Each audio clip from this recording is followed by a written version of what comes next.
شعبان ایک بہت برکت والا مہینہ اور اس کی خصوصیت اس لیے بھی ہے کہ یہ رمضان سے پہلے کا مہینہ ہے، یہ رمضان کی تیاری کا مہینہ ہے۔ شعبان میں تمام لوگوں کو رمضان کی تیاری کرنی چاہیے۔ کہتے ہیں ویل پلان ہاف ڈن، صحیح طریقے سے پلان کر لیں گے تو بس کام کرنا آسان ہو جائے گا۔ تو علماء اور مشائخ کی ذمہ داری یہ آتی ہے کہ وہ رمضان کے حوالے سے لوگوں کو تربیت دینا شروع کریں، مزاج بنانا شروع کریں، معلومات دینا شروع کریں۔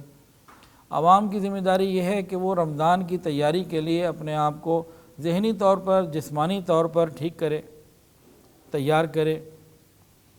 ایک ہمارے دوست ہیں، ان کا عجیب عمل ہے، وہ یہ کہتے ہیں کہ میں ہر سال شعبان میں اپنے سارے ٹیسٹ کروا لیتا ہوں، شوگر کا بھی اور باقی بھی، اور رمضان کو کیسے مینیج کرنا ہے اس کے حساب سے پھر میں اپنی ڈائٹ کو، چیزوں کو شعبان میں ہی مینیج کرتا ہوں تاکہ رمضان کے روزے میں آسانی سے رکھ سکوں۔ تو کتنی خوبصورت بات ہے۔ ان کو مختلف بیماریاں ہیں تو وہ کہتے ہیں کہ میں ہر سال شعبان میں رمضان اچھا گزارنے کے لیے اپنی ساری جو چیزوں کو الائن کرتا ہوں تاکہ رمضان میرا اچھا گزرے۔ تو ہمیں بھی چاہیے کہ رمضان اچھا گزارنے کے لیے تیاریاں کریں۔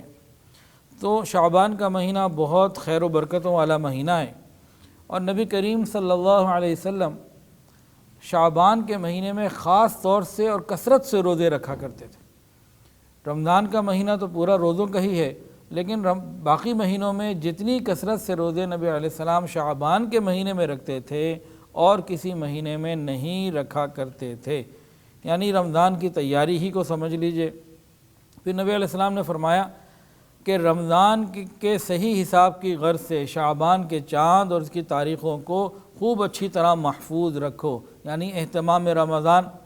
ایک اور حدیث کے اندر آتا ہے کہ شعبان کے چاند کی حفاظت کا جتنا اہتمام نبی علیہ السلام کرتے تھے کسی اور مہینے کا نہیں کرتے تھے۔